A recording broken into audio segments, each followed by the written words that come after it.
Okay, Assalamualaikum and good morning, good afternoon. My name is Mr. Fairuz Abadi, one of the lecturer of DT 122 Electrical Wiring. Okay, for this subject, for electrical wiring, they have 2 credit hour. Synopsis for this subject is electrical wiring course expose student to the aspect of wiring installation. Students should be able to relate theoretical aspect in practical work on electrical wiring during workshop season. This course provide the student with the knowledge and skill in doing different type of wiring installation, inspection and testing.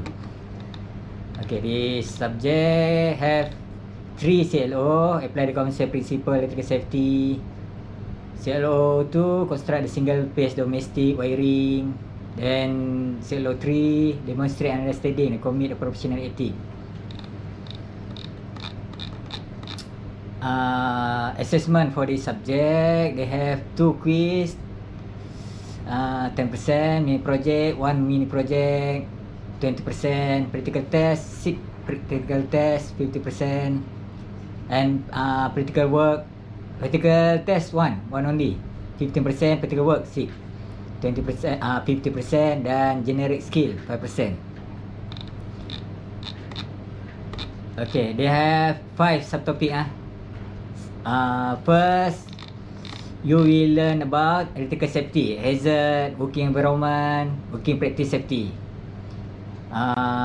Topic 2 is accessory and tool and electrical wiring. You learn about tools, panel, plier, test pen, etc. And accessory, 3-way, pipe, saddle, row shielding, etc.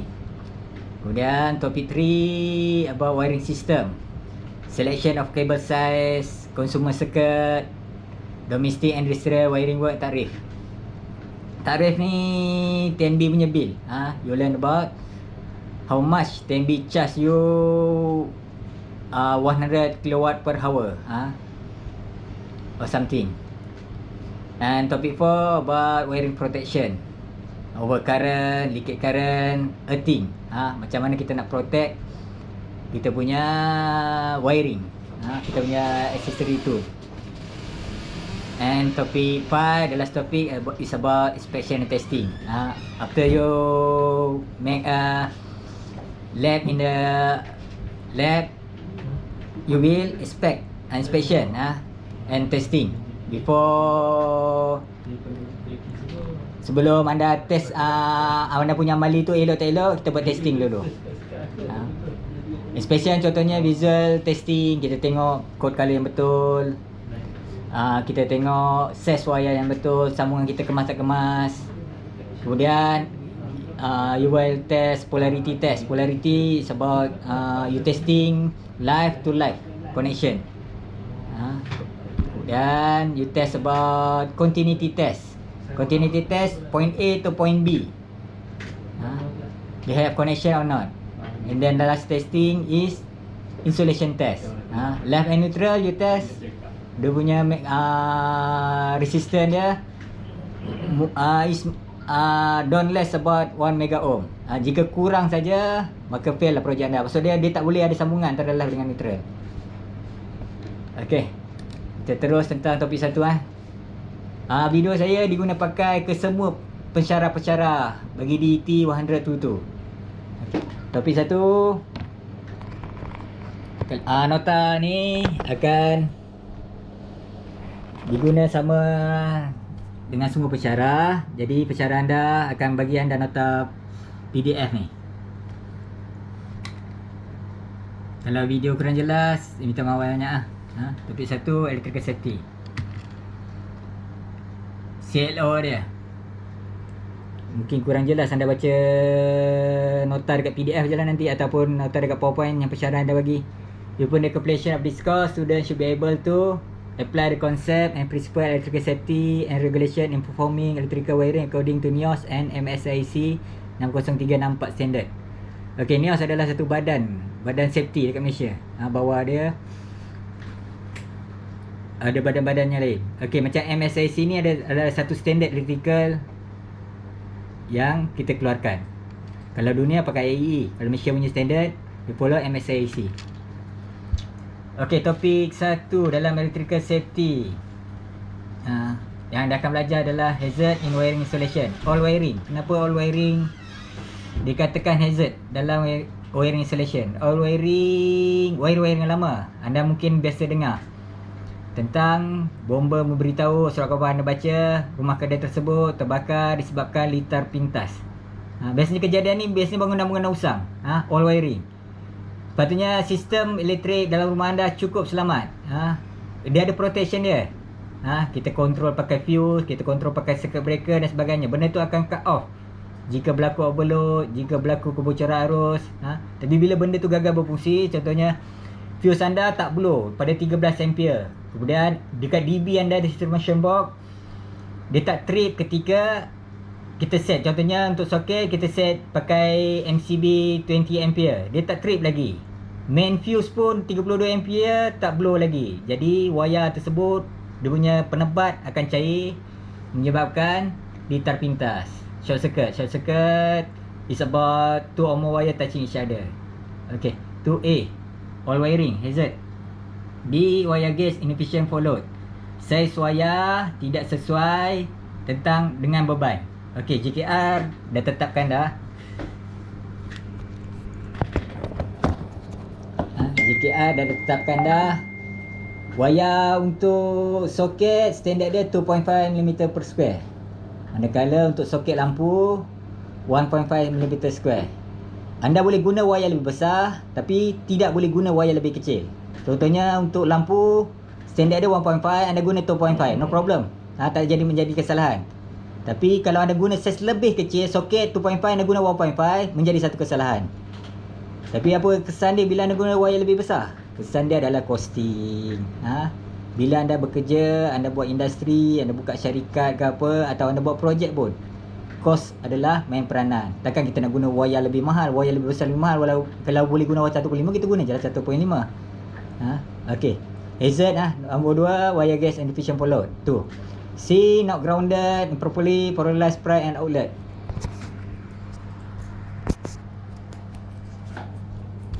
Mungkin video saya ni kurang jelas, tapi boleh lah. Dah belajar macam ni je lah. Not grounded or improperly polarized plug and outlet. Okey, apakah yang dimasukkan benda tu? Pembumian. Okey, kalau anda biasa, saya tak tahu anda punya skill tahap mana. Mungkin ada depress SPM, mungkin ada yang daripada AKBN, ada daripada Giatmara, ada daripada Kode Smiti. Mungkin diorang ada skill lah wiring tu. Tapi pada yang fresh untuk wiring rumah, kita akan gunakan 3 wayar. Live, earth, neutral. Wayar live, wayar hidup, wayar neutral, wayar bumi. Kalau anda sambung lampu live dengan neutral, lampu anda dah menyala dah. Anda sambung kat kipas live neutral, lampu anda dah menyala dah. Tapi apa dia punya kepentingan wayar bumi? Kenapa wayar bumi perlu ada? Peraturan IE, semua badan besi yang berbodi besi, kipas ke, streka ke, lampu pendar floor yang berbodi besi mesti dibumikan. Itu peraturan. Sebab syarat dia bila berlaku kebocoran arus, contoh cerit elektrik yang anda gunakan, wayar live tertouching body cerit tersebut. Kalau wayar bumi tak ada, anda pegang cerit elektrik tersebut, anda akan kena renjatan. Jadi wayar bumi ni untuk protect, dia akan tripkan dekat RCCB, residual current circuit breaker. Sebab tu grounded adalah penting dalam electrical wiring. Okey, kemudian diffuse and circuit breaker misuse. Okey, fuse, kejap saya tak apalah, saya pakai demo cakap je lah. Fuse adalah satu device yang akan memutuskan bekalan. Ada letak dekat contoh multimeter ke, kebanyakan peralatan. Dekat anda buka radio ke, kat TV ke, ada fuse dalam dia. Jadi bila kita dia akan blow bila arus yang ditetapkan melebihi arus yang ditetapkan, dia akan putus. Mudah benda ni kita boleh replace ganti fuse. Dan circuit breaker biasa terdapat dekat DB, distribution board. Kalau kat rumah anda tu, anda perasan dekat pintu masuk, sebelum pintu masuk tu ada meter kat luar tu. Biasanya belakang meter tu adalah direct DB, jarang dia bawa jauh-jauh. DB ni papan fuse again, distribution board. Dalam tu selain pada main switch, RCCB, dia ada MCB. MCB tu circuit breaker. Bila trip, anda boleh naikkan semula. Misuse maksudnya benda tu gagal berfungsi. Sepatutnya dia blow, dia tak blow. Sepatutnya dia trip, tak trip. Jadi efek dia dekat peralatan lah. Kan, arus masuk lebih, peralatan akan rosak. Kalau berlaku kebocoran arus, dia akan menyebabkan kesan pada pengguna. Itu adalah hazard dalam wiring installation. Okey. Not enough branch circuit and outlet. Okey. Contohnya kat ruang tamu anda, pemaju dah pasang wiring apa semua, dia letak 2 soket. So anda lah masuk Astro, anda masuk TV, dah guna dah dua-dua ni. Kemudian anda letak pula extension kat situ, anda guna pula laptop kat situ, anda guna pula setrika baju pun nak gosok kat situ. Berlaku bebanan load. Kalau lebih daripada sepatutnya dia trip, satunya soket dia akan protect dekat 13 ampere. Soket-soket biasa ni. Ada yang soket 15 ampere. Dan 15 ampere ni biasanya diguna untuk aircon dan juga water heater bilik air. Tapi kebiasaannya rumah dia akan pakai 13 ampere. Dah ada dekat plug kita pun dah ada protect dah, 13 ampere akan putus. Kalau 13 ampere tak putus, dekat DB kita akan trip dekat MCB tu. Kalau tak trip, tu masalah dia. Benda ni kalau benda tu gagal berfungsi, protect yang kita buat ni gagal berfungsi, dia akan efek. Okey, manakala F dan G. F no FCI, A untuk arc fault, G untuk ground fault. Critical area benda ni. Ni adalah standard. Contohnya critical area melibatkan arc, melibatkan percikan. Anda buat welding punya tempat ke apa. Atau G grounded, berat, melibatkan bilik air, kitchen, outdoor, near swimming pool, wiring-wiring berkaitan situ mesti ada standard dia, AFCI dengan GFCI. Failing aluminium wiring connection. Okey, ada kemah-kemah yang menggunakan aluminium, wiring dia kena jelas. Excessive active temperature dekat air tu. Okey, suhu juga main peranan. Dan J, mungkin kejap saya ketepikan sikit saya punya handphone. Overload and damage extension cord. Okey, biasanya kalau anda perasan, kebiasaannya lah kita akan guna. Kejap, kenapa video saya tak beralih ni? Tak apa, saya teruskan cakap je lah. Overload and damage extension cord. Pakai extension cord kan? Kadang-kadang benda tu terpijak ataupun dekat kawasan luar, kita terlanggar pakai basikal ke apa. Ada, maksud dia boleh menghasilkan kecederaan. Overload maksud dia beban yang dekat extension load tu lebih daripada sepatutnya. Extension cord adalah benda wiring yang bukan permanen. Anda tak boleh biar permanen tarik keluar rumah kan, untuk sambung ke apa ni, mesin-mesin kat luar rumah ke apa. Anda biarkan benda permanen, tak boleh. Peraturan benda yang kita nak gunakan mudah halik, okey, kita pakai extension cord.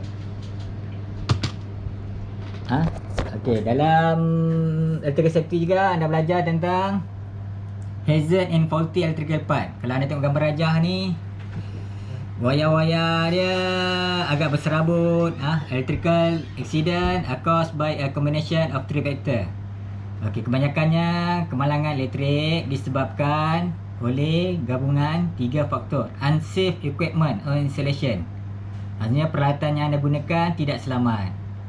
Maksudnya anda guna setrika tu dengan wayar-wayar dia pun dah luka apa semua. Unsafe equipment. Okey, nombor 2, workplace made by unsafe environment. Tempat anda bekerja. Kadang-kadang anda terpaksa bekerja di tempat yang ni yang sentiasa basah. Anda kerja offshore ke dan sebagainya. Jadi macam mana anda ni? Anda guna safety dia dekat pakaian dia, PPE tu. Pakai overall, pakai kasut yang bersesuaian, pakai glove, kadang-kadang pakai helmet. Dan yang ketiga, accident dia adalah disebabkan oleh unsafe work practice. Okey. Gaya kerja yang tak selamat. Anda potong wayar, sepatutnya guna wire stripper, anda guna pakai pisau. Boleh je buka wire ada punya penebat pakai pisau. Tapi itu unsafe work practice. Dia boleh menyebabkan hazard, kecederaan. Ni kalau anda tengok kadang-kadang kat taman ke apa, ada wayar-wayar yang terbuka. Cover remove from wiring atau breaker box. Itu adalah hazard exposed electrical part. Hazard of overhead power line. Okey. Kalau dekat Kedah ni ada biasa nampak kat susah padi, overhead punya line, talian atas. Biasanya talian atas ni kabel dia tak insulate, tak ada penebat. Jadi kadang-kadang anda bekerja di bawah dia pakai crane ke, ladder, tangga, scaffold, backhoe, semua benda tu boleh kalau kita tak berhati-hati boleh menyebabkan kecederaan. Okey, yang ke bawah sekali tu kalau anda perasan aluminium paint roller.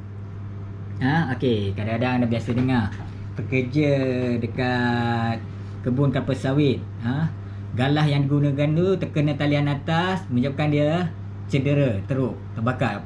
Elektrik kesan dia panas, elektrik memang panas, anda boleh melecur dan sebagainya bila anda kena kesan dia.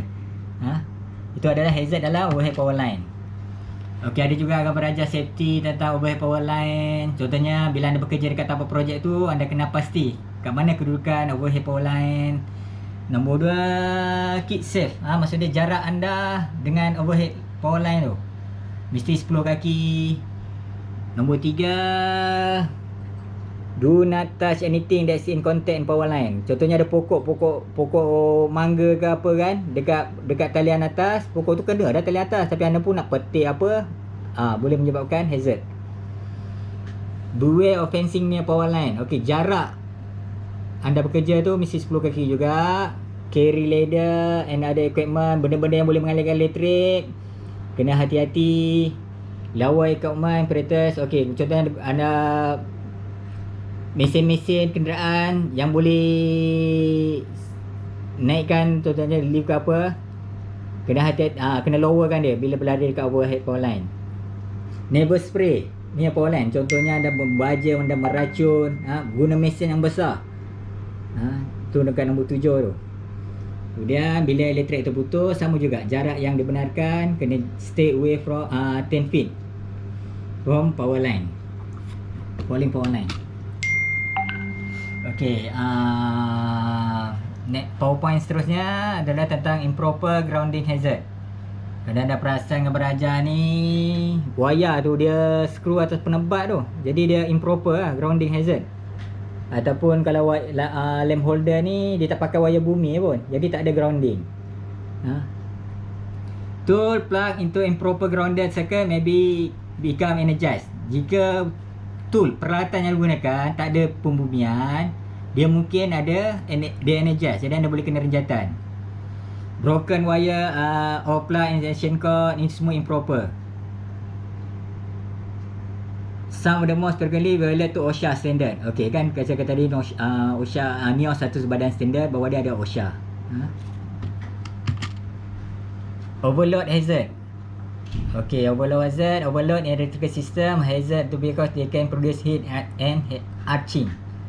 Maksud dia bila ada guna extension cord overload, dia berlaku overload, dia boleh menghasilkan kepanasan dan juga spark. Patutnya ada kiraan dia. Satu soket tu berapa banyak. Anda mudah guna formula P sama dengan IV cos theta. Cuma power factor, kadang-kadang orang masukkan, kalau anda dapatkan power factor dia tak apa, kalau tak dapatkan, anggapkan power factor dia adalah ideal, adalah 1. Maka berapa power yang anda gunakan tu sama dengan voltan. Contohnya voltan rumah kita 240, bagi dengan arus. Kalau peralatan tersebut 1 kilowatt, kita nak dapatkan arus dia berapa? I sama dengan P kali dengan V. Power dia kali voltan. Kalau lebih daripada 13 ampere, maksud dia tu overload dah tu. Itu adalah hazard dalam electrical wiring, overload hazard. Wet condition hazard. Okey, keadaan lantai yang basah. Itu semua kena elakkan. Bekerja dekat tempat yang basah, baju yang basah. Lagi-lagi bila properly grounding metal switch plate, dia tak proper grounding tu, tak betul-betul selamat, boleh menyebabkan hazard dalam electrical wiring. Additional hazard. Okey, kadang-kadang anda bekerja, contohnya anda panjat tangga, anda buat wiring, kemudian dalam panjat tu anda kena renjatan, anda jatuh tangga, anda patah kaki. Patah kaki tu bukan sebab anda kena renjatan, sebab anda jatuh tangga. Itu additional hazard. Okey, macam mana kita nak selamatkan benda ni adalah dengan kita log out atau tag out. Kita tag benda-benda yang tak boleh digunakan, do not operate ke, under maintenance ke apa, kita kena tag dia. Overload wiring by using the right size and type of wire. Okey, setengah wire dia ada size dia, yang ditetapkan. Jadi kena ikut betul-betul peraturan dia. Macam mana kita nak kontrol dia, insulate live wire, kita insulate, kita pasang penebat. Contohnya kita dah buang penebat apa semua, kita sambung wayar, kita tebat dia balik pakai tape dan sebagainya. Check before use.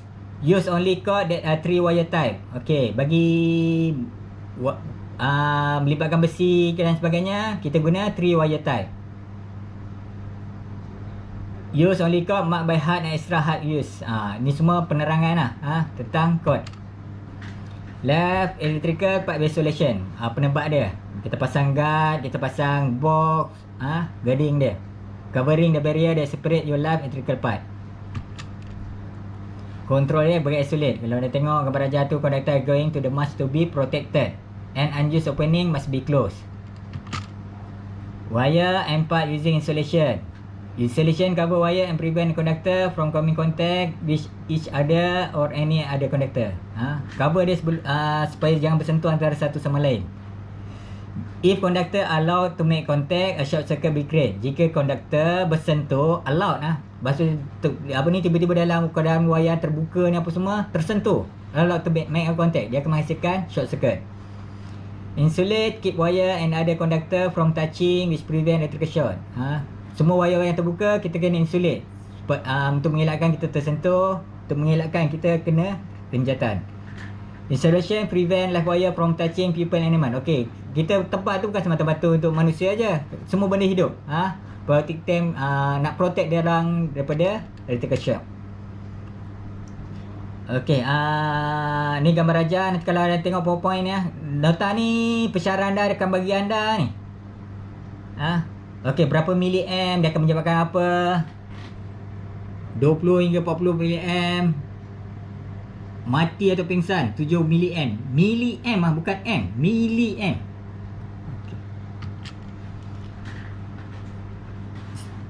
Shock current by using ground fault circuit. Semua benda-benda yang ni dia akan di-groundingkan dia. Using power overcurrent protection. Overcurrent seperti fuse dengan circuit breaker.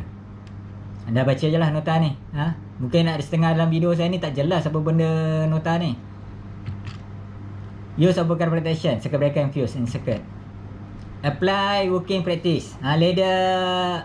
Okay, anda bekerja dekat tangga ni. Dia ada working practice dia. Maksud dia anda tak boleh berdiri dekat atas sekali ni. Dekat atas sekali ni ada satu kesalahan, tidak dibenarkan. Elakkan kerja di warna basah. Overhead power line, stay away at least 10 feet. Ada warning sign dia dan sebagainya.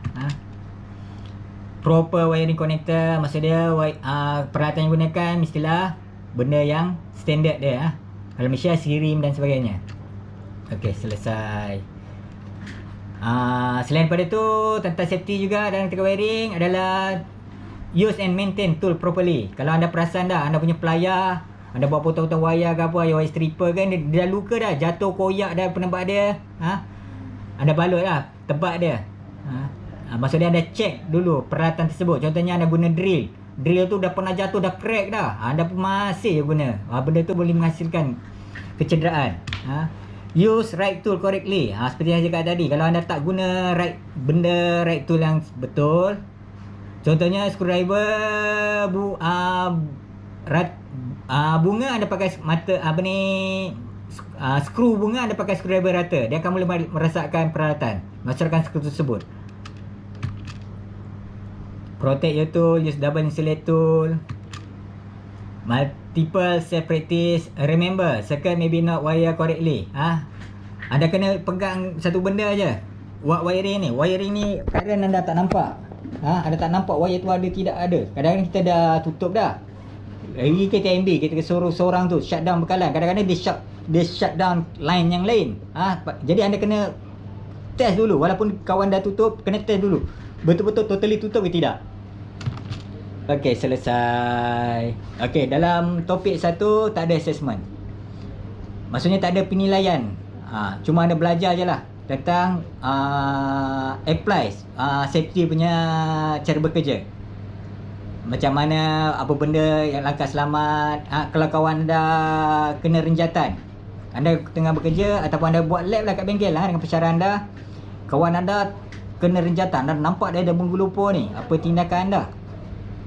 Soalan saya, apa tindakan anda? Macam mana nak buat kalau kawan anda kena renjatan? Kita tengok ke mana kita berada. Ke anda ajar dia mengucap? Tak dah, macam ni lah. Kalau kita tengok keadaan kat mana kita berada. Kalau kita berada dekat kotak fuse, dekat switch dan sebagainya, kita tutup lah bekalan. Kalau kita dekat lah. Tapi kalau kita berada jauh daripada kotak fuse, daripada tempat fuse apa ni, tempat switch apa semua ni jauh, nak tutup pun terpaksa jalan jauh.